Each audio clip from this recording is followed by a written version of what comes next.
ሰላም ጤና ይስጥልኝ። ይህ የአማርኛ መጽሐፍት የዩቲዩብ የትረካ ቻናል ነው። በዚህ ቻናል ዘወትር ሰኞ፣ ረቡዕና አርብ ምሽት 3 ሰዓት ላይ የተመረጡ የአማርኛ መጽሐፍ ትረካዎችን ወደ እናንተ እናደርሳለን።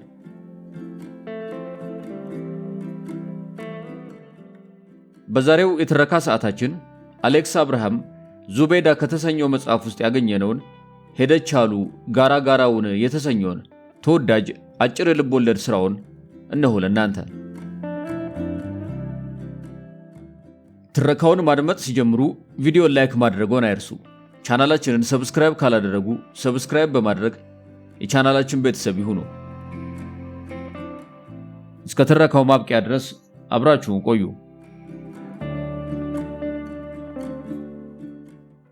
ውድ የቻናላችን ቤተሰቦች በርካታ የተለያዩ ጥቅሞችን የያዘና የንባብ ልምዳችሁን እንዲሁም የትረካ ፍላጎታችሁን በተለያዩ ስራዎች ለማሳደግና ወደ እናንተ በስፋት ለማድረስ ይረዳን ዘንድ የአባልነት የሜምበርሺፕ ፕሮግራም እናብስራችሁ። የቻናላችን ሆም ውስጥ ሲገቡ ሰብስክራይብ ከምትለው ዋጎን የሚያገኟትን ጆይን የምትለውን ጽሑፍ ወይንም በዚህ ቪዲዮ ስር በሚገኘው ዲስክሪፕሽን ውስጥ ሜምበርሺፕ የሚለውን ሊንክ በመጫን የተለያዩ ጥቅሞች ያሏቸውን የአባልነት ደረጃዎች ያገኛሉ። ቻናላችንን ለመደገፍና ተጨማሪ የንባብ ክህሎትዎን እንዲሁም የትረካ ፍላጎትዎን ከተለያዩ ጥቅሞች ጋር ለማሟላት ሜምበር በመሆን የእውቀት አድማስዎን ያስፉ። ይህንንም ስለሚያደርጉ እናመሰግናለን።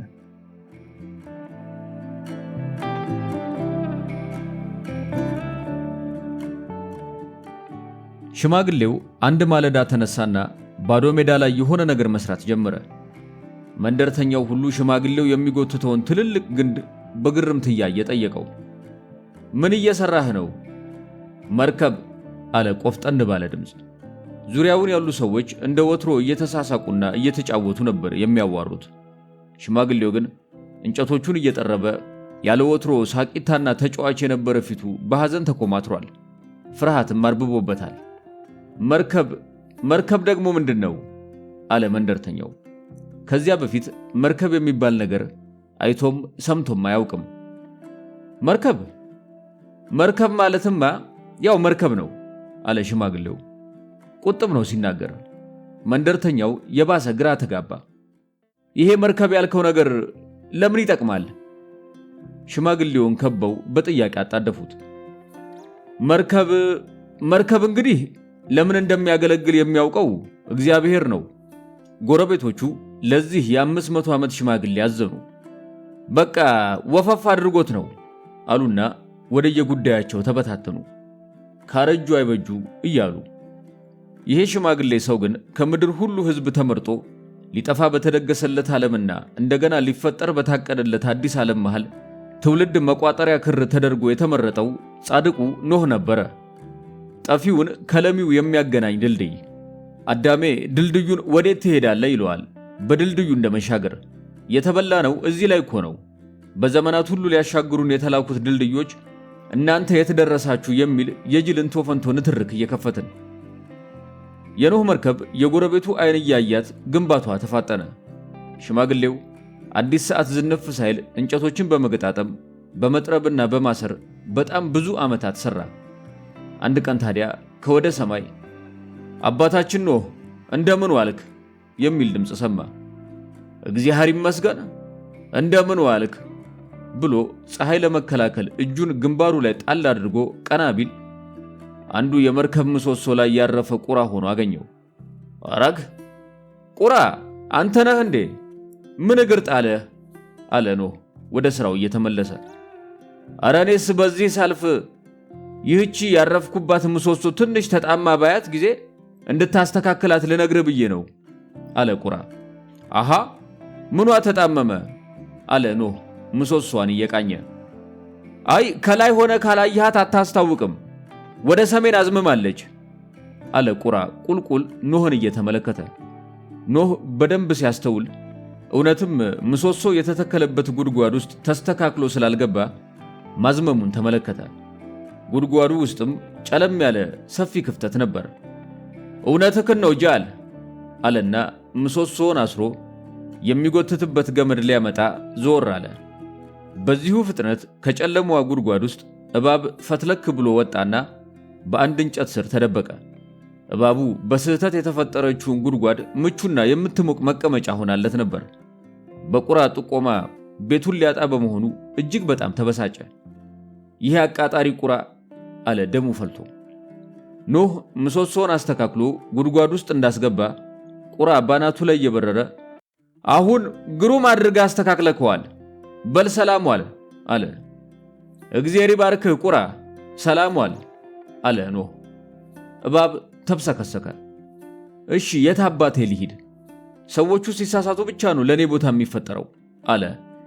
በቁራ ክፉኛ ቂም እንደቋጠረ ወደ ቀዝቃዛው የድንጋይ ካብ በቁጣ ተምዘገዘገ። ፍጥነቱን ለተመለከተው እግር ያለው ይመስል ነበር። ጎረቤቱ ግራ ገባው። ኖህን እብድ ነው ብለው እንዳይተውት ይህች መርከብ የተባለች ጉድ በራቸው ላይ እያደገች ጭራሽ ተራራ አከላ ተኮፈሰች። እቺ ነገር ቤትም ትመስላለች፣ መስኮትም አላት ይላሉ። አራ የከብት በረትም ልትሆን ይዳዳታል ይባባላሉ። መንደርተኛው በግምትና በትንታኔ ልቡን ሲያደርቅ ሞቱ ላይ ቆሞ ሲፈላሰፍ ኖህ ላይ ሲዘባበትና ሲቀልድ ይህ ብርቱ ሽማግሌ ግን ደቂቃ ሳያዛንፍ ከንድፉ ስንዝር ሳያጎድፍ መርከቧን ሰርቶ ጨረሰ። መንደርተኛው ከጅማሬው ይልቅ በመርከቧ ፍጻሜ የባሰውን ግራ ተጋባ። አንድ ሥራ የፈታ ሽማግሌ ቀዶ የሰፋት ቆብ እያለ ያሽሟጠጣት መርከብ 300 ክንድ ርዝማኔ 50 ክንድ ወርድና 30 ክንድ ከፍታ ያላት ግዙፍ ጉድ ሆና መንደሩ መሃል ላይ ሌላ መንደር ሆና እንደ ተራራ ተገተረች። አሁን መርከቧን ከመንደሩ ነዋሪ አልፎ የከተማው ሕዝብ እየጎረፈ ይጎበኛት ጀመረ። ይህቺ ነገር ወይ እንደ ቤት መሰረቷን ከመሬት አልተቀበረ እንደው ምን ይሆን ፍጥረቷ ይባባል ጀመረ። ይሄ ሽማግሌ እንጨት ሲቀጠቅጥ በድካም መሞቱ ነው አለ ሞቱን ተሸክሞ የሰው ሞት ተንታኝ ጎረቤት። ኖህ ይህቺ ነገር ምን ትሆናለች? እንደው መጨረሻዋ ምንድነው? ማንስ ነው የሚያንቀሳቅሳት? እዚሁ በስብሳ ካፈር ልትቀበር ነውን? ካፈር በታች በስባሹንም ካፈር በላይ ነዋሪውንም እግዚአብሔር ነው የሚያውቀው ልጆቼ አለ ኖህ እያዘነ። ኖህ 600 ዓመት ሞላው። ጎረቤቱ የልደት ድፎ ሊበላ በልደት ድግስ ሊጨፍርና ሊዳራ እንዳሰፈሰፈ ኖህ ብቻ ማንነቱን የሚያውቀው አስፈሪ ድምፅ ከሰማይ ተሰማ። የቁርጥ ቀን ከተፋለች። ኖህ አለ አስገምጋሚው ድምፅ። እነሆ ጌታዬ ባሪያህ በፊትህ ነው ብሎ መሬት ላይ በግንባሩ ተደፋ። ወደ መርከቡ ልጆችህን የልጆችህንም ሚስቶች ይዘግባ፣ ካንተ ጋር በሕይወት ይኖሩ ዘንድ ሥጋ ካለው እንስሳት ሁሉ 2 ተባዕትና እንስት ይግቡ። ኖህ እግዚአብሔር በሰጠው ሥልጣን አዘዘ። የዱር አራዊት የሰማይ ወፎች ወደ መርከቧ ተንጋጉ። እነ አንበሳ እነ ጥጃ መሰስ ብለው ገቡ። ማግሳት የለ መጎድራት፣ እነ ነብር እነ ዝሆን ሁሉም ገብቶ እንዳለቀ ኖህ በሩ ላይ ቆሞ ቃኘት ታደረገና ቁራ የት ሄደ ሲል ጠየቀ። ቁራ እኮ ያንተን የአባታችንን ትእዛዝ የማይሰማ ትዕቢተኛ ነው ጌታዬ አለ እባብ ፈጠን ብሎ። ኖህ ወደ ውጪ ሲመለከት ቁራ ሰውነቱ በጭቃ ተጨመላልቆና ተዳክሞ ሲበር ከሩቅ ተመለከተው። በጥፍሮቹ አንዳች ከባድ ነገር አንጠልጥሏል። እየበረረ መርከቧ በር ላይ ሲደርስ ከነሸክሙ ወደቀ። ተሸክሙ ያመጣት ኤሊ ነበረች። በድካም እያለከለከ አባታችን ይህቺ ኤሊ ጥሪውን ሰምታ ቶሎ ለመምጣት ስላልቻለች ይያት ለመምጣት ስሞክር ነው የዘገየሁት አለ ቁራ በፍጹም ትህትና። መልካም አደረክ አለ ኖህ ኤሊን አንስቶ ወደ ውስጥ እያስገባት። ሁሉም በየወገናቸው ወደ መርከቧ ውስጥ ገብተው ቦታቸውን እንደያዙ ጎረቤቱ እንዳስገራሚ ድራማ ቆሞ ጥርሱን እየፋቀ ትርኢቱን ሲመለከት ማን እንደዘጋው መንደርተኛው ሳያውቅ የመርከቧ ትልቅ በር ከውጭ በኩል ተጠረቀመ። በቅጽበት ደመና አንዣበበ። ካለማስጠንቀቂያ የሰማይ መስኮቶች ተከፈቱ። ዝናብ ሳይሆን ወንዝ ከሰማይ ዘነበ። ቅድም ደረቅ መሬት የነበረው ሜዳ ወደ ባህርነት ለመቀየር አፍታም አልፈጀበትም። መንደርተኛው ተራወጠ። ቤቱ ጣራ ላይ ወጣ። ቤቱ ሰጠመ። ዛፍ ላይ ተንጠለጠለ። ዛፎች ሰጠሙ። ተራራ ጫፍ ላይ የወጣው ሕዝብ አመለጥነው ብሎ ሳይጨርስ ተራራዎቹ በባህሩ መዋጥ ጀመሩ። ውሃው በዚህ ሁሉ ጥፋት ውስጥ የኖህን መርከብ ጨቅላ ልጁን እንደሚያቅፍ የእናት ክንድ ተንከባክቦ ከፍ አደረጋት። ከፍ ከፍ። መርከቧ ውስጥ ንቅናቄው ያንገዳገዳቸው ፍጥረታት በየወለሉ ላይ ተለሸለሹ። ቁራ ከሚስቱ ጋር ወለሉ ላይ ተንደፋደፈ። እባብ አንድ ምሰሶ ላይ ተጠምጥሞ ከወደቁት ስፍር ቁጥር የሌላቸው እንስሳት መካከል መርጦ ቁራን እንዲህ አለው፣ ልፍስፍስ አቃጣሪ፣ ለነገር ሲሉህ አንደኛ ነህ፣ ለችግር ግን ይህችን ጠቋራ ሚስትህን ይዘህ ትገነደሳለህ። ውዳቂ። ቁራ የእባብ ዘለፋና የስድብ ውርጅብኝ ግራ አጋብቶት እኔን ነው አለው። ውሃው እስኪሞላና መርከቧም ከፍ እስክትል እንስሳት፣ ሰውና ዕቃ በየስርቻውና በየወለሉ ሲወድቅና ሲነሳ ቆየ። አንዱ በአንዱ ላይ ሲወድቅና አቅም የሌለው በባለ ጉልበቱ ሲጨፈለቅ ስጋት መርከቢቷን አስጨነቃት። ከአፍታ በኋላ መርከቧ መናወጧን አቁማ በከፍታ ስትንሳፈፍ በውስጧ የነበሩ ሰዎችና እንስሳት ሁሉም ከየወደቁበት ተነስተው ቦታ ቦታቸውን ያዙ። በነውጡ ወቅት የሰሩትን ጀብድም ይተርኩ ጀመር። መርከቧ ወደ ግራ ስትዘም በቀኝ በኩል ሆኜ ወጥሬ ባልይዘው እስካሁን አዳሜ ያልቆልሽ ነበር አለ። አንበሳ በመርከቧ ቀኝ በኩል ተዘርሮ በፍርሃት ሲናጥ እንዳልታየ። ጣራዋ ተደርምሶ ሊጫነን ሲል በኩንቢዬ ያስኩት እኮ እኔ ነበርኩ እያለ ዝሆኑ ፉከራ አቃጣው። ምሰሶ ላይ ተጠምጥሜ ባልይዞ ኖሮ ይህቺ መርከብ እስካሁን እንጦሮጦስ ነበረች አለ እባብ። ኖህ ሁሉንም በዝምታ ሲያዳምጥ ቆይቶ የሁላችሁንም ፉከራና ጀብዱ ሰማሁ፣ ግን ከናንተ መሃል ከመርከቧ ውጪ ቢሆን ኖሮ በብርታቱና በጉልበቱ የሚተርፍ ማን ነበር? እስቲ ይህንን ማዕበል አስቆሞ መርከቧን አንዴ ወደ ግራ አንዴ ወደ ቀኝ ከመባዘን የሚያድን ጀግና ማን ነው አለና ጠየቃቸው። ምድረ ፎካሪና አሽቃራሪ፣ አንበሳነሽ፣ አቦ ሸማኔ፣ ዝም ጭጭ፣ ስለ መርከቧ ተፈለጥኩ ተቆረጥኩ ባይ ሁሉ የምር ጥያቄ የተሰነዘረች ቀን አፉ ተለጎመ። የትላንትን መፈለጥ መቆረጥ እያወሩ ዛሬ ግራ በገባው ማረፊያውን ባላወቀ ምስኪን ተሳፋሪ ፊት ራሳቸውን የሚቆልሉ ሁሉ ጭጭ። ኖህ ቀጠለ፣ አያችሁ፣ መርከቧን ያቆመው ፈጣሪ ነው። መርከቧ ውስጥ ያሉትን ጠባቂም ራሱ ፈጣሪ ነው። ሁላችንም የምንራወጠው በሕይወት ማዕበል እየተናጥን እንጂ በጀግንነታችንና በብርታታችን አይደለም። ማዕበሉ አንዱን ከላይ አንዱን ከታች ያደርገዋል። አንዱን ይጥላል፣ አንዱን ያነሳል። የቆምክ ዘላለም የምትቆም መስሎህ አትጀነን። ማንም የቆመ ቢመስለው እንዳይወድቅ ይጠንቀቅ እንደተባለው ውሃ የበላቸው ወገኖቻችንም እንደናንተ በትዕቢት ሲወጠሩ ነው ጀማ የወረዱት። እንዴት የቆመው ከሞተው አይማርም? ያተረፈን ፈጣሪ ብቻ ነው አለና ትቷቸው ወደ መኝታው ሄደ። ዝምታ ሰፈነ። መርከቧ በቀስታ ምድርን ባጥለቀለቀ ውሃ ላይ ትንሳፈፍ ጀመር።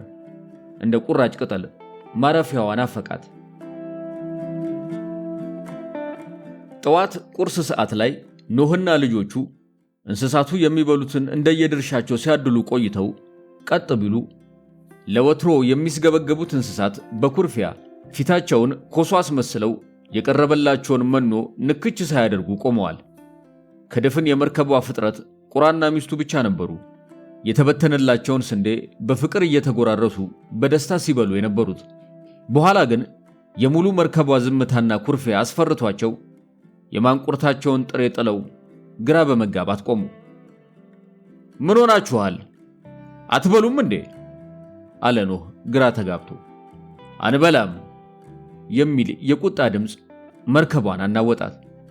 አሃ ለምን ቢባል የበለጠ ተገርሞ አባታችን ኖህ በእውነት ታላቁና መሐሪው ሩህሩህና አዛኙ አምላካችን እግዚአብሔር ተሰድቦ እንዴት እህልን በላይ ይቻለናል?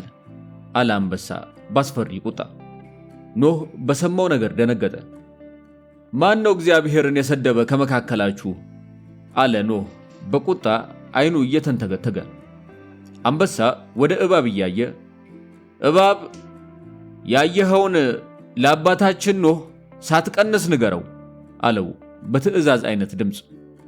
እባብ በደረቱ አንድ ሁለቴ ሳብ ሳብ ብሎ ወደፊት መጣና እድሉ ስለተሰጠኝ እግዚአብሔር ይስጥልኝ። እንግዲህ ጌታዬ መቼም ሁላችንም ለዚህ የበቃ ነው በአምላካችን በታላቁ በሁሉን ቻዩ ባዳኙና በጥበበኛው እግዚአብሔር ነው አይደለም እንዴ ጓዶች? አለ ወደ እንስሳቱ ዞሮ። እውነት ነው፣ መልካም ብለሃል። አይ መማር ደጉ፣ እሰይ የኔ ንግግር አዋቂ፣ አንደበተ ጣፋጭ እያሉ እባቡን በታላቅ ጫጫታና ሁካታ ደገፉት፣ አደነቁት፣ አበረታቱት። በዚህም የልብ ልብ የተሰማው እባብ ንግግሩን ቀጠለ። እናም አባታችን ኖህ ትላንትና በጉልበታችንና በአቅማችን የተረፍን መስሎን ስንፎክር አንተ የተባረክና በእግዚአብሔር የተመረጥክ አባታችን ታላቁ እግዚአብሔር ነው ያዳናችሁ፣ የተናገራችሁት ኃጢአት ነው ስትለን ስህተታችን ገብቶን ሌሊቱን በታላቅ ሐዘንና የንስሐ ጸሎት ይቅር በለን እያልን ስናለቅስ ነው። ስቅስቅ ብለን ስናለቅስ ጌታዬ፣ አዎ እንዲያ ነው ያደረግነው፣ አዎ ተንበርክከን ስንጸልይ አለ እባብ እንባውን እየጠረገ። ሌሊት ጸሎት ነበር እንዴ? አለች የቁራ ሚስት ወደ ባሏ ጆሮ ጠጋ ብላ። ኧረ እኔ አልሰማሁም፣ ተኝተን አልፎን መሆን አለበት አለ ቁራ ተገርሞ። እባብ ቀጠለ። ይሁንና ጌታዬ፣ በዚህ ባህል ፈጣሪያችን ሲሰደብ ሰማሁ አለና ስቅስቅ ብሎ ሲያለቅስ ሁሉም ይላቀሱ ጀመር። ቆይ እስቲ አንዴ፣ ማን ነው ተሳዳቢው? ምንስ ብሎ ተሳደበ? አለ ኖህ በቁጣ። ይሄ ቁራ ነዋ አለ እባብ ወደ ቁራ በመርዙ እየጠቆመ። ቁራ በድንጋጤ ከሰፈረበት ቆጥ ላይ ሊወድቅ ክንፉን አርገብግቦ ተረፈ። ማን? እኔ አለ ቁራ። ዝም በል፣ አፋለኝ ብለህ ልታወራ ነው? እንስሳቱ ሁሉ ወደ ቁራ ተንደርድረው ለጸብ ተጋበዙ። ቁራና ሚስቱ በፍርሃት ተቃቅፈው ኖህን እንዲያድናቸው በዓይናቸው ተማጸኑት። በቃ አለ ኖህ በጩኸት። ሁሉም በርግገው ወደ ቦታቸው ተመለሱ። ምን ብሎ እንደተሳደበ ተናገር አለው እባብን። ጌታዬ፣ እኔ በእግዚአብሔር ላይ የስድብ ቃል ከአፌ ላወጣ እንደሱ ድፍረት የለኝም አለ ወደ ቁራ እየጠቆመ። ይሁንና ተናገር ካልከኝ ቁራ ሌሊት አጠገቡ ሰው የሌለ መስሎት ለሚስቱ እንዲህ ሲል ነበር። ይሄ ኖህ የሚባል ስራ ፈት ሽማግሌ እግዚአብሔር ነው ያተረፋችሁ ይላል እንዴ? እግዚአብሔር ምን ያተርፈናል? አጎቶቻችንን፣ አክስቶቻችን፣ አብሮ አደጎቻችንና ጎረቤቶቻችን ሁሉ በውሃ አስበልቶ እኛንም እዚህ ሳጥን ውስጥ አሽጎ አስቀመጠን እንጂ አላየንም ማዳን ሲል ቃል በቃል ሰምቼዋለሁ አለ እባብ። ወይ ነዶ አለ አህያ በእግዚአብሔር መሰደብ ተቆጨው ሲል። ከወደ ጥግ ሌሎቹም በተመሳሳይ ሁኔታ ተንጫጩ። ኖህ በጥሞና ሲያብሰለስል ቆየና ቁራን ናስቲ ወደ ውስጥ ብሎት ለሰዎች ወደ ተዘጋጀው ክፍል ወሰደው። ገባ። ቁራ ከነሚስቱ ኖህን ተከተለው። ምንድነው የምሰማው? እውነት ነው? ይሄ ጸያፍ ቃል ካንተ ወጥቷል? አለ ኖህ በጥርጣሬ ቁራን እየተመለከተው። አረ ጌታዬ፣ እኔም ያለ ዛሬ እንዲህ ያለ ነገር አልሰማሁ እንኳን ካፌ ሊወጣ እና ከየት አምጥተው አወሩት? አረ ምን አውቄ ጌታዬ። የለም ካለ ነገር አይወራም፣ ሐቁን ተናገር አለ ኖህ ተቆጥቶ። ይኸው ከመወዳት ሚስቴ ከቁሪት ይለየኝ፣ ቀብሬን ባህር ላይ ያድርገው፣ ቃል አልተነፈስኩም አለ ቁራ እንባ ባይኑ ሞልቶ ያሳምንበት ቃል ጠፍቶት። ኖህ መንፈሱ የቁራን ሐቀኝነት ሹክ አለው። ቁራ ነፃ ወጣ።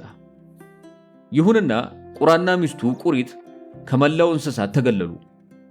አብሯቸው የሚያወራ አብሯቸው የሚደርስ አንድ እንኳን ፍጥረት ሳይኖር ወራትን ገፉ። ፍቅራቸው ብቻ አጽናኝ ሆናቸው። እባብ በዚህም ተንገበገበ፣ ቀና፣ ተብሰከሰከ። ቁራና ቁሪት እርስ በእርስ በፍቅር ሲተካከኩ ቅንቅናችሁን አታራግፉብን ወዲያ እያለ ያሸሙራል። የራሱ የቅናትና ተንኮል ቅንቅን ማከኪያ ጥፍር ጠፍቶለት ማራገፊያ መላ ታቶለት ቅንቅና ይላቸዋል ሲያልፍ ሲያገድም። መከራ አንድም ፍቅርን ይስላል፣ አንድም ፍቅርን ያዶለዱማል። የነቁራ ፍቅር በመከራ ውስጥ ስለቱ አብለጨለጨ። ከመርከቡ ታዳሚ እንደየሥራቸው የተወረወረባቸውን የመገለልና የብቸኝነት ገመድ የፍቅራቸውን ስለት እየበጣጠሰ ተንኮል በነገሰበት መርከብ ማግለል በተንሰራፋበት የመዳን ዋሻ የነቁራ ፍቅር ፈካ። በዚህች ምድር የትኛውንም አይነት የሚታይም ይሁን የማይታይ ጦርና ፍላጻ የሚከላከል ወደር የለሽ ጋሻ ፍቅር ነው። ቁራና ቁሪት በዚህ ጋሻ ከአንበሳ ፉከራ፣ ከእባብ ተንኮል፣ ከተከታይ እርግማንና ጫጫታ ተከልለው በርካታ ወራቶች ኖሩ። እንስሳቱ እባብን ከበው ይቆሙና ዞር ብለው እነ ቁራን አይተው በሳቅ ያውካካሉ። በእርግጥ ቅስም የሚሰብር ውስጥንም የሚነካ ነገር ነበር። አንዳንዴ ደግሞ ቁራ እንዲሰማ አድርገው ይህች ጠቋራ ሚስቱ እኮ የለየላት አለሌ ነበረች፣ ትዝ አይላችሁ? እንትን ጫካ እንትን ወንዝ ከጅግራ ጋር ስትዳራ፣ ከርግብ ጋር ስትሳሳም፣ ከጥንብ አንሳ ጋር በየሜዳው ክንፏ እስኪሰነጠቅ ስትበር፣ ዱርዬ የጠየቀ ማያጣት የወፍ ዘር ሁሉ የድርሻውን የዘገነላት ወፋውል እያሉ ያወራሉ። ቁራ እየሰማ ችሎ ዝም ይላል። ሌላ ቀን ቁሪትን ቅዱስ ያደርጉና ቁራን ይቦጭቁታል። ይሄ ልክስክስ ሴት ወፍ ተከትሎ ዓለም መጨረሻ ድረስ ይሄዳል። እንደው ይህችን የመሰለች ቁሪት ምን ነክቷት ነው እዚህ አቃጣሪ ወልጋዳ ጠቋራ አመዳም ቁራ ጋር የተለጠፈችው በእናታችሁ ይባባላሉ። ቁሪትና ቁራ ግን የሰሙትን እንደ እሳት የሚለበልብ አሽሙር በፍቅር መወደስ ያጠፉታል። እንዲህ ይላታል ቁራ ቁሪትን፣ የኔ መቤት፣ የኔ ጥቁር አልማዝ፣ አውቀሻለሁ። ፀሐይን በእጆቹ የነካ ማን ነው? ሁሉም ግን ይመኛል። ያንቺንም የክንፍሽን ጫፍ የነካ የወፍ ዘር የለም። እንኳን ሰውነትሽ የበረርሽበት ሰማይ ያረፍሽበት ዛፍ ቅዱስ ነው የኔ ንጹሕ፣ የኔ ጽላት ነሽ፣ የፍቅር ቤተ መቅደሴ ይላታል ከልቡ። የዛን ሁሉ ሐሜተኛ፣ ክፉ፣ ሸረኛ፣ ነጃሳ፣ ተሳቢ፣ ተራማጅ፣ ተንፏቃቂ ሐሜትና አሽሙር ከልቧ ድራሹን ያጠፋዋል። ድምፅ ብቻ ሳይሆን ነፍሱ ቃል ሆኖ ወደ ነፍሷ ሲፈስ ልቧን ደቅና ትቀደዋለች። እንዳሉባት መርከብ በመወደሱ ትንሳፈፋለች። በፍቅሩ ማዕበል ልቧ ይናወጣል። አውቅሻለሁ ከሃዲ እንዳልሆንሽ፣ ያኔ አነር ነክሶኝ ታምሜ የተኛው ጊዜ ቁራጭ ሥጋ በአፍሽ አንጠልጥለሽ እልፍ አላፍ ርቀት ተጉዘሽ የምትመግብኝ ፍቅሬ ነሽ። አውቅሻለሁ አየር ቀዛፊ ክንፎችሽ ልብ የሚያርድ የወፍ ዘሮች እንደ መልአክ ዙሪያሽን ሲያረብቡ ደመናውን ሰነጣጥቀሽ ወደ እኔ ስትበሪ እንዳንቺ ታማኝ ለፍቅር ሟች በምድር የለም የኔ ወላንሳ ይላታል። አይኖቿን ጨፍና ደረቱ ላይ ፍስስ ትላለች። ምድረ እንስሳት በቅናት ድብን፣ እባብ በብስጭት ዞሮ ጅራቱን እስኪነድፍ። አንድ ቀን ሌሊት እንስሳው ሁሉ እንደተኛ እርግብ ቀስ ብላ ወደ ቁራ ሄደች። እንስሳቱ ከድራችን ተለይታ ያወገዝነው ጋር ታየች እንዳይሏት ፈርታ ቀን ባታናግረውም ሌሎች ወፎች ተካፍለው የሚበሉትን ነገር ሁሉ በዚህ አይነት ሌሊት ላይ ለቁራ ታቀብለዋለች። ቁራና ቁሪት ያሳዝኗት ነበር። ቀስ ብላ ቁራን ትቀሰቅሰውና ወደ አንድ ጥግ ወስዳ የአሳ ቁራጭ ሰጠችው። አይዟችሁ ብላው ሄደች። እባብ በዚህች ቀን እንደ አጋጣሚ ሲቀባበሉ ተመለከታቸው። ሰይጣን ቀስቅሶት መሆን አለበት። እባብ እንቅልፍ ባይኑ ሳይዞር አደረ። ርግብና ቁራ የተቀባበሏትን ቁራጭ አሳ በቅናት ውሃ በተሞላ ባህር አእምሮ ውስጥ አሳድጎ አሳ ነባሪ ያሳከላት። ይህችን ቅብብል እንዴት አድርጎ መርከብን የምታናውጥ ወሬ እንደሚያደርጋት አወጣ አውረደ። ለምን እግዚአብሔር እንዳትበሉ እርኩስ ነው ያለውን ሥጋ ሲቀባበሉ አየሁ አልልም ሲል ሐሳቧን አምሰለሰላት። አዎ ቁራጭ አሳ ሃይማኖታዊ ጭራ ከተቀጠለባት ባህሩን የምትንጥ መርከቧን የምትገለብጥ አሳ ነባሪ መሆን ትችላለች አለና ለራሱ አረጋገጠ። ግን ሐሳቡ አልዋጣለው። ምክንያቱም ከናንበሳ እነዝሆንና እነነብር እምነታቸው ጉልበት ነው። ለሃይማኖት ግድ የላቸውም። ብነግራቸውም ችላ ሊሉት ይችላሉ። ሌላ ስስብልት መፈለግ አለብኝ፣ የሚያጋጭ የሚያናጭ አለና መልሶ በሐሳብ ተዘፈቀ። ለምን ፖለቲካ አላደርገውም? ይሄ በትክክል ፖለቲካ መሆን የሚችል ጉዳይ ነው። ቁራጭ ዓሳን ፖለቲካ የማድረግ ጥበብ ቀላል ነው።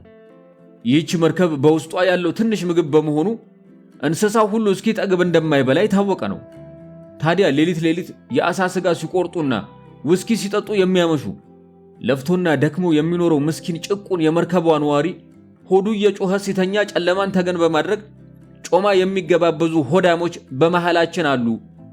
ይሄ ብቻ አይደለም፣ ጮማ እየቆረጡ ይህችን የሰላም መርከብ ከጉዞዋ ሊያሰናክሏት በሌሊት ይመካከራሉ ብል ሁሉም ሆድ ይብሰዋል አለና እባብ ባቀናበረው ሐሳቡ ተደሰተ። ቆይቶ ግን ይሄኛውም ሐሳብ ውድቅ አደረገው። እዚህች መርከብ ውስጥ ፖለቲካ ማለት የነፈሰበት ጨዋታ ነው፣ ማን ግድ ይሰጠዋል አለና ተከዘ።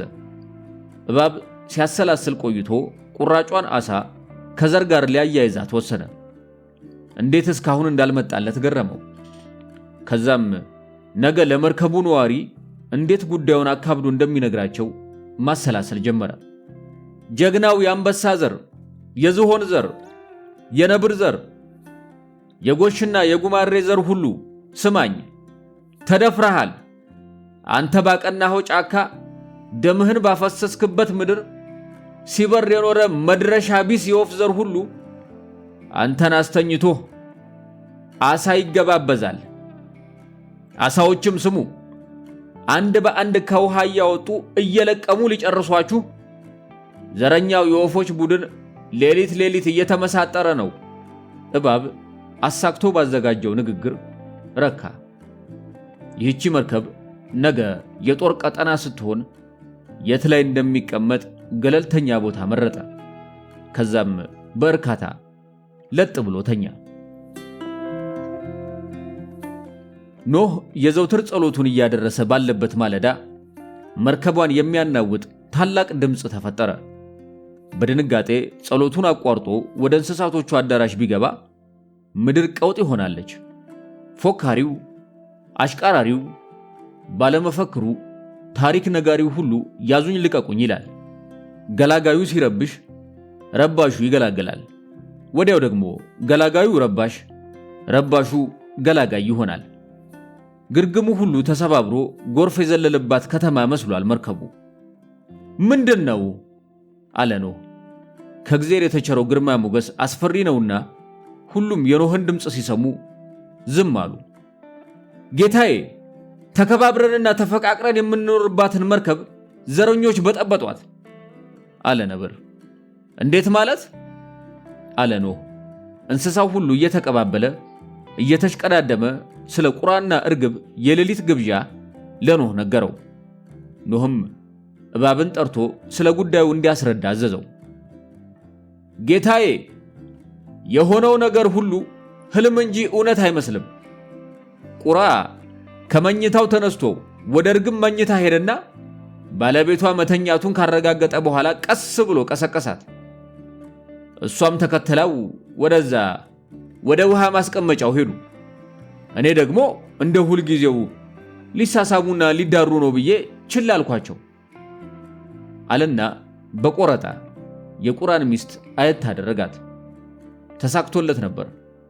ፊቷ ተቀያይሮ ቁራን በቁጣ ስታየው ተመለከተ። ከዛ ከየት እንዳወጡት ያላየሁትን ዓሳ አወጡና እየተጎራረሱ እየተገባበዙ ዋጥ ስልቅጥ አደረጉት። እኛ በቁጠባና በፈረቃ እየተመገብን እነሱ ተርፏቸው ሁሉ ሲጫወቱበት ነበር። በቃ በዚህች መርከብ ውስጥ የወፍ ዘር ካልተሆነ መኖር አልተቻለም ጌታዬ አለና በውሸት ምሬት ተንገፈገፈ። ለመሆኑ ይህንን ነገር ያየ ሌላ መስካሪ አለ ሲል ጠየቀ ኖህ። ሁሉም ዝም አሉ። እስቲ የሌሊት ወፍ ወዲህ ነይ፣ ሌሊት የት ነበርሽ ብሎ ጠየቃት። እዚህ አካባቢ ስዞር ነበር ጌታዬ አለች የሌሊት ወፍ። የተባለው እውነት ነው? አረ ጌታዬ አላየሁም። እኔ ያየሁት እንደ ሁልጊዜው እርግብ ለቁራ የተራረፈ ቁራጭ ዓሳ ስትሰጠው ነው። ይሄ ደግሞ ከማዘን የመነጨ እንጂ ሌላም ተንኮል ያለበት አይመስለኝም አለች። እባብ አይኑን አጉረጠረጠባት። ኖህ በታላቅ ቁጣ አንድ ጩኸትና ግርግር እንዳልሰማ ብሎ ወደ እባብና ወደ ሌሎቹም አንባረቀባቸውና ወደ ውስጥ ገባ። ነገሩም በዚሁ ወረደ። በእርግጥም ኖህ እባብ እንደዋሸ በሚገባ አውቆ ነበር። ምንም እንኳን ግጭቱ ባጭር ቢቀጭም ቅሪቱ ልብ ውስጥ ክፉኛ ቅሬታ አድሮ ነበር። ባሏ እሷን አስተኝቶ እርግብ ጋር መዳራቱን አምናለች። እባብን ባታምንም እንኳን የሌሊት ወፍም ሁልጊዜ እንደሚገናኙ መስክራለች። ሕዝብ ይቅር አለህ ማለት ሚስትህ ይቅር አለች ማለት አይደለም። ሚስትህ ይቅር አለች ማለት ሕሊናህ ይቅር አለህ ማለት አይደለም። እናም ይህችን ክፍተት አስፍቶ ቁራና ቁሪት ሊለያይ እባብ ቆርጦ ተነሳ። እባብ ወደ ቁሪት ሄደና እንዲህ አላት፣ እንደማትወጂኝ ያውቃለሁ። በእርግጥ እኔ ማንም ወደደኝም ጠላኝ ግድ የለኝም። ግን እዚህ ሁላችንም ወገኖቻችንን ጥለን ነው የመጣ ነው። እርስ በእርሳችን ካልተረዳዳን ማንም አይመጣልንም። ለዛ ነው አንጀቴ ያልችል ስላለ አንድ ነገር ልመክርሽ የመጣሁት። ወንዶች ሲባሉ በፍቅር ሲወድቁላቸው፣ ሲታመኑላቸው ሴትን እንደ ጅል የማየት ክፉ አባዜ ያለባቸው። አንቺ ውብ ነሽ። እዚህ ያለ የወፍ ዘር ሁሉ የሚመኝሽ የሚሰግድልሽ። ገና ለገና ጠቆራልሽ ብሎ አፍንጫሽ ስር ከርግብ ጋር ሲዳራ ማየት ያማል። ሁላችንም እህት አለን፣ ለምን እንዲህ ይሰራል ሲል ሰበካት። ስማ እባብ፣ የፈለገውን ቢያደርግ ቁራን አምነዋለሁ አለች እርግብ። ድምጿ ግን እንደ ወትሮ በፍቅርና በራስ መተማመን የተሞላ አልነበረም። ገብቶታል እባብ። ሲጀመር ለክፉ አፍ መክፈት ትርፉ ሌላ ክፋት እንዲወልድ መርዳት ነው። እባብ ቀጠለ። የገረመኝ ደግሞ እርግብን ሲያደንቃት ለነገ ያለ ማለቱ። የኔ ማር፣ የላባሽ ንጣት እኮ በረዶ ነው የሚመስለው። ሚስቴ ቁሪት ጋር ስውል ቀኑ ጨለማ ይመስለኛል። አንቺን ሳይሽ ግን ሌሊቱ ቀን ይሆንልኛል ይላታል። እርሷ ደግሞ ደረቱ ላይ እየታከከች አይኖቿን ጨፍና በደስታ ስክር። ቁሪት ዝም አለች። በእርግጥ እርግብ አረ ቁሪት እንዳትሰማ ብላው ነበር ባልሽን ወደ አንቺ እያሳየቻት። እሱ ግን በንቀት ወደ አንቺ እያየ ባክሽ አንዴ ከተጋደመች አትነቃም፣ ገና በጊዜ ትሰፍራለች፣ ስታንኮራፋ ታድራለች ብሏት ተሳሳቁ። ደደብ በላቸው። ሳቁ አልሳቁ አለች ቁሪት በእልህ። እኔ እንድትበሳጭ አይደለም የነገርኩሽ፣ ያው ማንም ሲጠቃ ስለማልወድ ነው። ይቅርታ አሳዘንኩሽ፣ በቀረብኝ ባልነገርኩሽ አለ እባብ ያዘነ ለመምሰል ፊቱን ከስክሶ። አረ አንተ ምን አደረግክ እባብዬ? ለእኔ ብለህ ነው አለች ቁሪት። እኔ ምልሽ ቆንጆ አለ እባብ በተበረገደው የዋህ የቁሪት ልብ ሙሉ ክፋቱን ሊያንጋጋው እየተዘጋጀ። ወይዬ አለች ቁሪት በጉጉት። ለምን ለዚህ ከሃዲ ልክሽን አታሳዩም? በሚያደፋፍር ድምፅ እኔማ ከትላንት ጀምሮ ዘግቼዋለሁ እኮ አለችው። ኤዲያ መዝጋት ምን አላት? እሱ እንኳን አንቺ ሁላችንም ዘግተነው መች ተሰማው? ይልቅ የናቀሽን ያህል ከሱ የተሻለ ወንድ ጠብሰሽ አሳዩ። በቅናት ይብገን፣ እግርሽ ላይ ወድቆ ይቅር በይኝ ይበል አላት።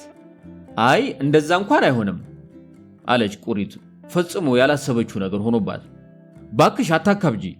እስቲ አሁን ማን ይሙት ከንስር የበለጠ ጀግና ልበ ሙሉ ወንድ ወፍ አለ? ንገሪኝ፣ አለ? ታዲያ በፍቅርሽ ማበዱን አታውቂም? ማን? ንስር? በኔ ፍቅር አለች ቁሪት ልቧ መምታቱን ሊያቆም ነበር በድንጋጤ። አዎና፣ ሁሉም ያውቃል። ጆሮ ለባለቤቱ ባዳ ነው አሉ። አልሰማሽም? ኧረ እኔ በቃ በኋላ እናወራዋለን ብሎ መንገድ ሲጀምር አንድ ያውራኝ እንጂ እንዲህ ልቤን ሰቅለኸውማ በኋላ እናወራለን ብሏት ሄደ። ቁሪት ሐሳቧ ሁሉ ስለ ንስር ሆነ። አይኗን ከእርሱ ላይ መንቀላል ችላለች። እንደውም በአጋጣሚ አይናቸው ደጋግሞ መጋጨት ጀመረ።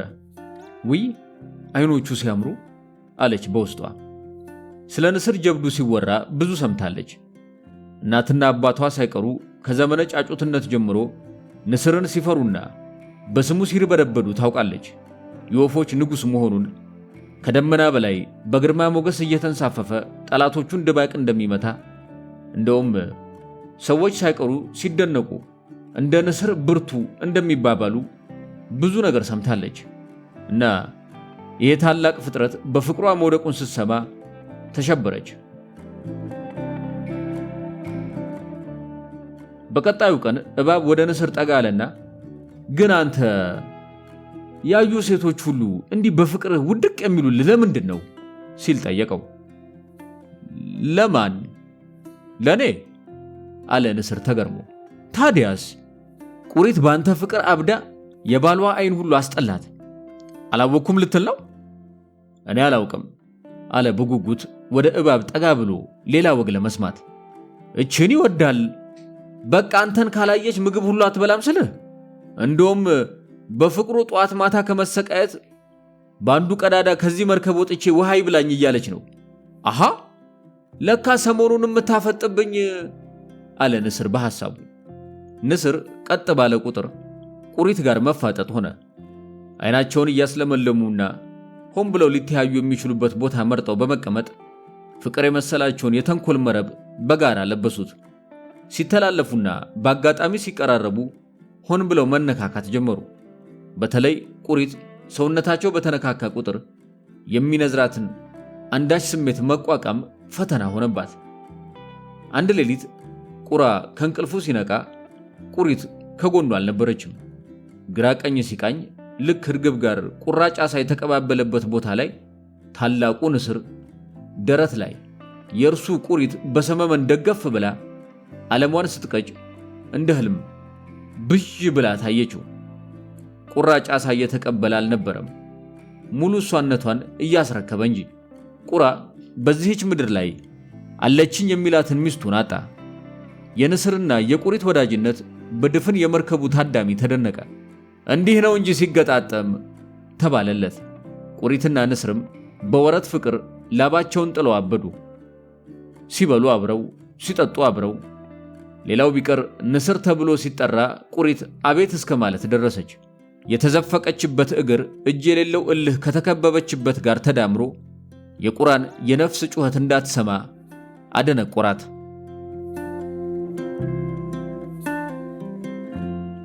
ፍቅር ተራቁቶ መለመላውን ሲቀር ማንነት ስለሚበርደው ድሪቶ ይሰበስባል። የአድናቆት ድሪቶ፣ የስም ድሪቶ፣ የአጃቢ ድሪቶ፣ የቁሳቁስ ድሪቶ። ፍቅር ውስጥ የምትፈጠር ቀዳዳ በፍቅር ካልተደፈነች በምንም አትደፈንምና ስለ ድሪቶ ፍቅራቸውን መስዋዕት ያደረጉ መደራረብ ሙቀት የሚሆን መስሏቸው ዕድሜ ልካቸውን እንደተንኳተቱ ይኖራሉ። ሥጋ ላይ የተደረበ ድሪቶ የነፍስን ገመና ይሸፍን ይመስል። ቁሪት ዝነኛ ሆና ነበር። ግን ዝናዋ ባዶነቷን የማይደፍን ሆኖ ነፍሷ ለማዛጋት አፍታ አልፈጀበትም። ወደ አቅሏ ልትመለስ ከቅዠቷ ስትባነን እባብና ብጤዎቹ በተስፋ ጭብጨባ ከነፍስ ጥያቄዋ ያጣሏታል። አቤት ንስርና ቁሪት የሚወልዱት ልጅ እያሉ ዘር መርጠው ማንነት አነፍንፈው ድሪቶ ትውልድ ስለፈጠሩ ምድር ላይ ቅድስና ያሰፈኑ ይመስል ድሪቷም ተስፋ ይደርታሉ። ቁራ በአንድ ወር ውስጥ ጀርባው ጎበጠ። አይኖቹ ቦዘዙ። ለ2-3 ቀናት አንድ ቃል ሳይናገር የሚቆይበት ጊዜ ነበር። ከባድ ዝምታ ውስጥ ተዘፍቆ የማያዩ አይኖቹን አፍጥጦ ቆጡ ላይ በትካዜ ይውላል። ቁሪት ቁራን ለማነጋገር አፍታ እንኳን ማግኘት አልቻለችም። ሁልጊዜ አጀብ ውስጥ ናት። ሁልጊዜ እባብ አጠገቧ አለ። ሁልጊዜ ንስር ደረት ላይ ናት። ቁራ አንድ ድል ይላታል እንባ በቋጠሩ አይኖቹ እያያት። አታየውም። ቁራ ክፉ ደግ አልወጣውም። ቀስ በቀስ የምግብ ፍላጎቱ ቀንሶና ቅስሙ ተሰብሮ አንዳንዴ ብቻውን ማውራት ሁሉ ጀመረ። እርግብ ሁኔታው አንጀቷን ቢበላውም እርሷን በባለቤቷ ዘንድ ታላቅ ወቀሳ ደርሶባት ነበርና ልትረዳው አልቻለችም። አንዴ ቁራ በጣም ስለተራበ ከሚታደለው ምግብ አንዲት አንስቶ ወደ ቆጡ ሊበር ሲሞክር አቅም ከርቶት መሃል መንገድ ላይ ወደቀ። ጥቁር ክንፉን በረጅሙ ዘርግቶ ሊነሳ ሲንደፋደፍ የወለሉ አዋራ ዙሪያውን ተነሳ። ድፍን የእንስሳ ዘር በሳቅ አውካካ። ቁራ ካለ ቁራ ወጉ መብረሩን ትቶ በቀስታ እርምጃ ወደ ቆጡ አዘገመ። ቀጥ ብሎ ቆጡን አየ፣ ራቀበት። ከስሩ ቆሞ ያመጣትን ምግብ በቀስታ መብላት ጀመረ። እባብ በሳቁ መሃል ቁሪትን አያት። ፊቷ ላይ ቅሬታ ነበር። አልሳቀችም። እቺ አስቀያሚ ፍቅሯ አሁንም አለ ብሎ አሰበና ልቧ የሚቆርጥበትን አንድ ሌላ ተንኮል ወጠነ። አባቶቻችን ሰውን ከእግዚአብሔር ለያይተዋል። እኔ ልጃቸው ቁራን ከቁራ መለየት እንዴት ያቅተኛል? ይሄ ጠቋራ መቀመጫዬን እንደነሳኝ መቀመጫውን ነው የምነሳው አለና ፎከረ። መርከቧ በውሃ ላይ ስትንሳፈፍ 7 ወር አለፋት። የመርከቡ ውስጥ ኑሮ አሰልቺ ቢሆንም እንስሳቱ በፈጠሩት የእርስ በርስ ትስስር ሕይወትን ሊያጣፍጧት ይጥራሉ። ኖህና ቤተሰቦቹም ከእንስሳቱ ጋር መልካም ወዳጅነት መስርተው ነበር። አንዳንዴ እንደውም ኖህ እንስሳቱ መሃል ተቀምጦ ዙሪያውን ከበውት በፍቅር ያወጋቸው ነበር። እንስሳቱም ስለ ጫካ ውሏቸው ይተርኩለታል። ኖህ የተረዳው ነገር ምድራዊው የሰው ልጅ አኗኗሩ እምብዛም ከእንስሳቱ ዓለም ሹክቻ እንደማይሻል ነበር። በዚህ የህብረት ሳቅና ጨዋታ ውስጥ ቁራን ያስተዋለው አልነበረም፣ ኖህን ጨምሮ። አንድ ቀን ጠዋት ኖህ እሳት ለብሶ እሳት ጎርሶ ወደ ቁራ መጣ። ስማ አንተ፣ እንዴት ብትንቀኝ ነው እንዲህ አይነት ጸያፍ ነገር መናገርህ? አለና ቁራ ላይ ያፈጠጠበት። ቁራ ለመናገር እንኳን አቅማቶ ስለነበር አንገቱን ደፍቶ ዝም አለ። አንተን እኮ ነው። ምን አንገትህን ትደፋለህ? ደግሞ አሁን ምን አጠፋው አባታችን? አለ ቁራ እንደምንም ተጣጥሮ። ለሚስት ምንድን ነው ያልካት? ሚስቴ እኮ ከሄደች ከተወችኝ፣ ብቻዬን ከተወችኝ ሰነበተች አለ ቁራ። ፊቱ ላይ ስቃይ ነበረ። እሱ የራስ ጉዳይ ነው። ድሮስ በዚህ አመል ካንተ ጋር ልትቆይ ኖሯል። መከረኛው ቁራ ተናገረ ተብሎ የተወራበት ይህ ክስ በእርግጥም ኖህንም ያሳምን ነበር። ቅሉ እባብ ቢሆንም የወሬው መነሻ ጉዳይ ግን አሳማኝ ነበር። ትላንትና ማታ እባብ ወደ ኖህ ሄደና ጌታዬ፣ ይህቺ መርከብ ባህር ላይ ተበታትና ነው የምትቀረው እየተባለ ይታማል አለ። ማን ነው እንዲያ የሚለው? ቁራ ነዋ። አባታችን ኖህ ምሰሶ እንኳን አስተካክሎ መትከል አቅቶት እኔ ነኝ ያስተካከልኩለት ብሎ ለሚስቱ ነግሯታል አለው። ቁሪት ተጠርታ ስትጠየቅ አዎ ብሎኛል አለች። ፖለቲካ የነበረች ቁራጭ አሳ፣ ሃይማኖት የነበረች ቁራጭ አሳ፣ ዘር የነበረች ቁራጭ አሳ የሴት ቅናት ስትሆን ጻድቁ ኖህን አበሳጨችው። በእርግጥም ምሰሶ የተጣመመ ጊዜ ከቁራና ከኖህ በስተቀር ማንም አልነበረም ብሎ ኖህ በማመኑ በቁራ በጣም አዘነ። ቁራ ይህን ሲሰማ ራሱን ስቶ ወደቀ። ኖህ ደነገጠ። ከእግዚአብሔር የተሰጠው ከባድ አደራና ትእዛዝ 1 2 ተብለው በቁጥር ከተሰጡት ፍጥረታት አንድም እንዲጎድል አይፈቅድምና ቁራን አንስቶ አቀፈው። ወደ ራሱ መኝታም ወስዶ በጭንቀት ይንከባከበው ጀመር። ታላቁ ስብሰባ። ኖህ ሁሉንም እንስሳት ስብሰባ ጠራና እንዲህ አላቸው፣ እንግዲህ መዳረሻችን ሳይደርስ አልቀረም። እግዚአብሔር በራእይ ተናግሮኛል። እልልታው እርስ በእርስ መተቃቀፍና ፌሽታው ቀጠለ። ኖህ የመርከቧን መስኮት ከፈተ። እንስሳቱ ብርሃኑን መቋቋም አልቻሉም። ፀሐይ በባህሩ ላይ ታንጸባርቅ ነበር። ምንም ፍጥረት በሌለበት ምድር ላይ ምን ተፈጥሮ ይሆን? አሁንስ ያለነው የት ነው? በጣም አጓጊ ነበር። 8 ወር በአንዲት መርከብ ውስጥ ታጉረው የኖሩ እንስሳት ቀጣይ ጣፈንታቸውን ናፈቁ። ተዘግታ በኖረችው መርከብ ውስጥ መላምት ሲደረድሩ ከመኖር ሌላ አንድም ተጨባጭ ነገር አልነበረምና የሚታይ የሚዳሰስ ምድር ናፈቃቸው። እንግዲህ ያለንበትን እናውቅ ዘንድ ከኛ መካከል አንደኛችን ውጪውን መቃኘት ሊኖርብን ነው። ለመሆኑ ይህንን ለማድረግ ፈቃደኛ የሆነ ጀግና ማን ነው? ሲል ጠየቀ ኖህ። ሁሉም ወደ ኋላ አፈገፈጉ። ማን ሞኝ አለ? ዓለምን ዋጥ ስልቅጥ ባደረገ ማዕበል የሚቀልጥ እባብ ውጪውን አይተህ ትመጣለህ እንዴ ጌታዬ? ውሃ በተሞላ ምድር እኔ እግር የለኝ አልሮጥ፣ ክንፍ የለኝ አልበር፣ ዋና ደግሞ አልችልም፣ ከሕፃንነቴም ውሃ አልወድም አለ። ትወረወራለህ የተባለ ይመስል እየሸሸ አንበሳ አለ ኖህ። ዋና አልችልም ጌታዬ፣ ባይሆን ክንፍ ያላቸው ቢሄዱ ይሻላል።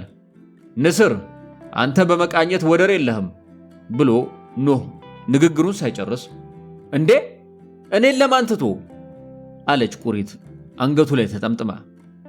ኖህ ግራ ገብቶት እንደቆመ ጌታዬ እኔ ሄዳለሁ የሚል ድምፅ ተሰማ። እንስሳቱ ሁሉ ድምፁ ወደ ተሰማበት ዞሩ። ቁራ ነበር። አይሆንም፣ አንተ በደንብ አላገገምክም፣ አሞሃል አለ ኖህ። ጌታዬ በሚገባ ድኛለሁ፣ እስከ ምድር ጥግ መብረር እችላለሁ፣ በዛ ላይ ዋና አሳምሬ ነው የምችለው አለ በሚገርም ድፍረትና በጠንካራ ድምፅ። ኖህ አሰብ አደረገና መልካም እንግዲህ ባይሆን ርቀህ እንዳትሄድ አለው። ቁራ ወደ መስኮቱ ተንደረደረና ቂብ ብሎ እንጨቷ ላይ አረፈ። ከዛም ዞር ብሎ ቁሪትን በጥልቀት አያትና በእፎይታ ተነፈሰ። ፊቱ በታላቅ ሐሴት ተጥለቀለቀ። አይኖቹን ከድኖ የውጭውን አየር በረጅሙ ሳበው። በጥላቻ በወገንተኝነትና በመገለል ከተሞላው መርከብ ይልቅ ምኑም ወዳልታወቀ ዓለም በነፃነት መብረር እንደሚሻል ያመነ ልቡ ደም ሳይሆን ሐሴት ረጨ። ወደ ሰፊው ባህር በውሃ ወደ ተሞላው ምድር በረረ። እያነሰ እያነሰ እያነሰ ከአድማሱ ወዲያ ማዶ እስኪሰወር ኖህ በትካዜ ተመለከተው። መሸ። ቁራ አልተመለሰም። ነጋ። መሸ። ቁራ የለም። 7 ቀናት የውሃ ሽታ ሆነ። መልእክተኛው እርግብ ወደ ኖህ ሄደችና ጌታዬ እኔ ወደ ባህሩ ሄጄ እንድቃኝ ይፈቀድልኝ ስትል ጠየቀች። የቁራ ቀልጦ መቅረት ስላሳዘነው ለመፍቀድ አንገራገረ። ይሁንና የእርግብ ውትወታ ፋታ ስላሳጣው ሁለተኛዋ እንስሳ ወደ ባህሩ በረረች። ወደ አመሻሹ ላይ ንስር በመስኮቱ አሻግሮ እየተመለከተ የሆነ የሚንቀሳቀስ ነገር ይታየኛል ሲል ጮኸ። በመስኮቱ ለማየት ምድረ እንስሳት ተራኮቱ። አንደኛ መስኮቱ ላይ የደረሰችው ግን ቁሪት ነበረች። እንደውም ከአበራረሯ ፍጥነት የተነሳ መስኮቱን አልፋ ወደ ባህሩ ከመውደቅ ያዳናት ንስር ነበር። የታለች? እርግብ መሆን አለባት መቼም አለ እባብ። በእርግጥም እርግብ ነበረች። ኖህ እጁን በመስኮቱ ዘረጋላትና ተቀበላት። በአፏ እርጥብ የወይራ ቅጠል ይዛ ነበር። በደስታ ሲያቅፋትና ሲስማት ፊቷን አጨፍግጋ ወደ ቁሪት ሄደችና የያዘቻትን የወይራ ቅጠል እግሯ ስር ወረወረችላት። እርግብ ከመርከቧ እንደወጣች ወደ ምዕራብ ተጓዘች። ባህሩ በሚያንሳፈፍ የሰውና የእንስሳት አስክሬን ተሞልቷል። ሕይወት ያለው ፍጥረት አይታይም። ግማሽ ቀን እንደበረረች ንጹሕ ባህር ከስሯ ተዘረጋ። ምንም ነገር አይታይበትም ነበር። ድንገት ጥቁር ነገር ነጥብ አክሎ ባህሩ ላይ ሲንሳፈፍ ታያት። ቁልቁል ተወርውራ ወረደች። እግሯ የውሃውን ጫፍ ሳይነካ ነበር ጥቁሯ ነገር የቁራ ሬሳ መሆኑን ያወቀችው። ወዲያውም ግን ቁራ የተንቀሳቀሰ መሰላት። ውሃው ላይ እየተንቦጫረቀች ቀና አደረገችው። በእርግጥም ቁራ አይኖቹን ገለጠ። ቁሪት አላት እርግብን። እርግብ ነኝ አለችው። ውስጧ በሐዘን ተኮማተረ። ቁራ ትሰማኛለህ? ለምንድን ያልተመለስከው? ለምን ከሞቀ መርከብህ ወደዚህ ቀዝቃዛ የሞት ምድር መጣ? አለች እንባዋ በአይኗ ተሞልቶ። ቁራ ከውሃው ውስጥ አንድ እግሩን አወጣ። በጥፍሩ እርጥብ ቅጠል ይዞ ነበር። ይሄንን ለቁሪት ስጫት አለ በደከመ ድምፅ። ለመጀመሪያ ጊዜ ተገናኘነው የወይራ ዛፍ ላይ ነበር። ያኔ ቁሪት ወዳኝ ነበር፣ ዛሬ ንስርን እንደምትወደው አለና ከት ብሎ ሳቀ። በል ተጠናከርና ወደ መርከባችን እንሂድ። አይዞህ ደህና ነህ እኮ ቁራ አለች እርግብ። አልሄድም። አብደሃል? እዚህ በረዶ ላይ በዚህ ውሽንፍር ውስጥ ወድቀህ አልሄድም ትላለህ? አለች እርግብ በቁጣ። ከሰው ፊት የተፈጥሮ ፊት ቢገርፈኝ ይሻላል። ከወገኖቼ ክፋት ወገኔ ያልሆነ ቅዝቃዜ ቢገለኝ ይሻላል። ይችን ተናግሮ አንገቱን አቀረቀረ። ቁራ ለዘላለሙ አሸለበ። እርግብ የወይራዋን ቅጠል በአፏ ይዛ ወደ መርከቧ ስትመለስ በርካታ ተራሮች ጫፋቸው ከውሃው በላይ ብቅ እንዳለ ተመለከተች። የጥፋት ውሃ በሆነ 8ኛ ወር በወሩም በ8ኛው ቀን መርከቧ በአራራት ተራራ ጫፍ ላይ አረፈች። ሰዎች፣ እንስሳት በክፋታቸው ውስጥ የነበረ ክፋታቸውን ይዘው ወደ ዝቅታቸው ተመለሱ።